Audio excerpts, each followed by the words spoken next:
ظہور کب ہوگا، امام مہدی کون ہیں اور کب دنیا میں آئیں گے، تفصیل سے بتا دیں۔ دیکھیں، ہمیں رسول اللہ صلی اللہ علیہ وسلم کی جو صحیح حدیث سے ملتا ہے وہ اتنی بات ملتی ہے کہ آپ صلی اللہ علیہ وسلم ہی کے نسب میں حضرت مہدی ہوں گے، ان کا نام آپ صلی اللہ علیہ وسلم کے نام جیسا ہوگا، قریش میں سے ہوں گے، اور جس دور میں آئیں گے وہ حضرت عیسیٰ علیہ السلام بھی انہی کے بعد فوراً نازل ہوں گے، اس دجال بھی اسی وقت ظاہر ہوگا۔ یہ تینوں چیزیں ایک ہی وقت پہ ہوں گی، دجال، حضرت عیسیٰ علیہ السلام اور حضرت مہدی۔ اور حضرت مہدی دمشق میں مسجد میں نماز کے لیے کھڑے ہوں گے کہ اچانک حضرت عیسیٰ علیہ السلام فرشتوں کے کندھوں پہ ہاتھ رکھ کے دمشق کے مینار پہ اتریں گے، پھر وہاں سے سیڑھیوں سے نیچے آئیں گے کیونکہ دارالاسباب میں داخل ہو چکے ہیں۔ حضرت مہدی ان سے کہیں گے کہ آپ نماز پڑھائیں، وہ انکار کریں گے۔ حضرت مہدی کی اقتداء میں حضرت عیسیٰ علیہ السلام نماز پڑھیں گے اور پھر دونوں کی اقتداء میں جہاد ہوگا۔ تو مجاہدین کے امام ہوں گے حضرت مہدی۔ اتنی بات ہمیں معلوم ہوتی ہے، چند باتیں اور ہیں روایات میں جو ملتی ہیں۔ یہ ہمیں ڈیٹ نہیں بتائی گئی ہے، سن نہیں بتایا گیا، سال نہیں بتایا گیا۔ اس بارے میں صدیوں سے لوگ پیش گوئیاں کر رہے ہیں کہ فلاں سن میں آئیں گے، فلاں سن میں آئیں گے۔ بڑے بڑے لوگوں نے پیش گوئیاں کی ہیں جو 100% غلط ثابت ہوئی ہیں۔ تو اب بھی لوگ پیش گوئیاں کر رہے ہیں کہ 2025 میں آئیں گے، کوئی کہہ رہے 2030 میں آئیں گے۔ تو گورنمنٹ کی طرف سے کوئی پابندی نہیں ہے، کوئی بھی کچھ بھی کہہ سکتا ہے۔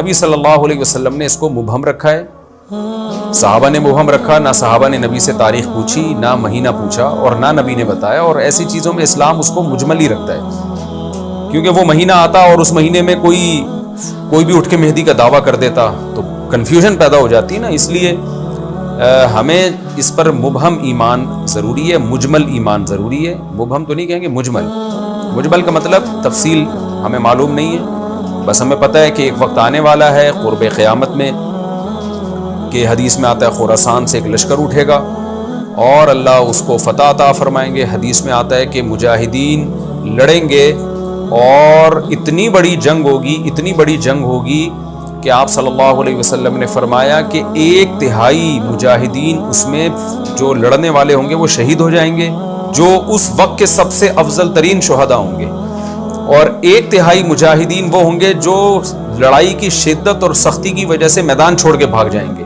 یہ وہ لوگ ہوں گے جن کی اللہ کبھی بھی توبہ قبول نہیں کرے گا، اور 1/3 ہوں گے جن کو اللہ دنیا پہ غلبہ عطا کرے گا، کفر پہ غلبہ عطا کرے گا۔ تو یہ اس وقت پھر حضرت مہدی کی قیادت میں جہاد ہوگا اور پوری دنیا میں امن قائم ہو جائے گا۔ حضرت عیسیٰ ابن مریم بھی اسی وقت نازل ہوں گے، دجال کو قتل کریں گے، اور ایک اور دفعہ، یعنی ایک دفعہ تو اسلام دنیا میں غالب آ چکا ہے، تو ایک اور دفعہ اسلام حضرت مہدی حضرت عیسیٰ ابن مریم کے ذریعے پوری دنیا میں غالب آ جائے گا، اور ہر طرف خیر ہی خیر ہوگی، جزیے کا نظام ختم ہو جائے گا، اور اللہ تعالیٰ اپنی برکتوں کو کھول دے گا، آسمان کی برکتیں، خوب بارشیں برسیں گی۔ ایک روایت میں آتا ہے، ترمذی کی روایت ہے، اتنے بڑے بڑے انار پیدا ہوں گے کہ اس کے چھلکے کو لوگ سائبان کے طور پہ استعمال کریں گے، ایک انگور کا دانہ کئی لوگ نچوڑ کے پیئیں گے، یعنی برکتیں اللہ کی طرف سے ایسی کھل جائیں گی، تو پوری دنیا میں امن ہوگا۔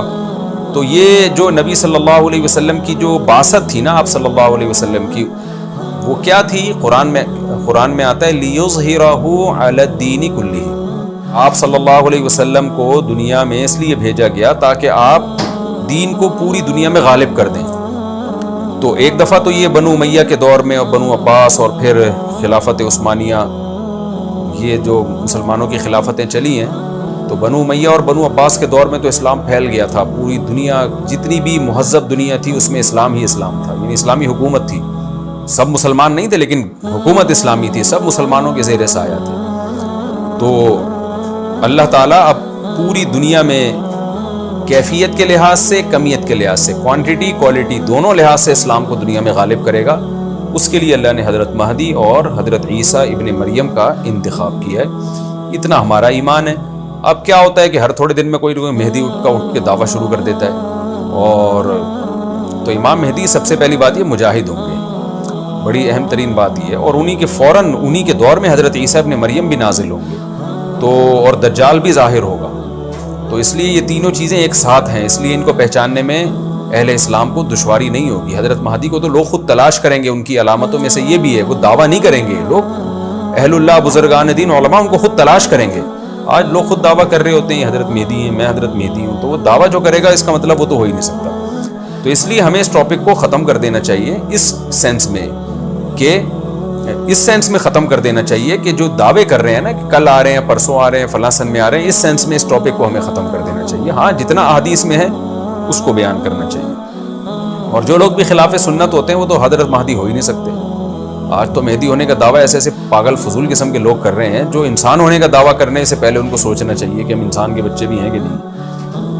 اچھا یہ بھی انہوں نے پوچھا ہے کہ کیا امام مہدی نبی ہوں گے؟ امام مہدی نبی ہوں گے یا صحابی؟ اس بارے میں وضاحت فرما دیں. نہ وہ نبی ہوں گے نہ صحابی ہوں گے، کیونکہ صحابی تو وہ ہوتے ہیں جنہوں نے اسی زندگی میں آپ صلی اللہ علیہ وسلم کو ایمان کی حالت میں دیکھا ہو. حضرت مہدی اور نبی کا زمانہ تو صدیوں کا فاصلہ ہے اس کے درمیان، تو نہ تو نبی ہوں گے نہ صحابی ہوں گے. نیک ہوں گے، بزرگ ہوں گے، بس مہدی کا معنی ہدایت یافتہ، سیدھے راستے پر ہوں گے.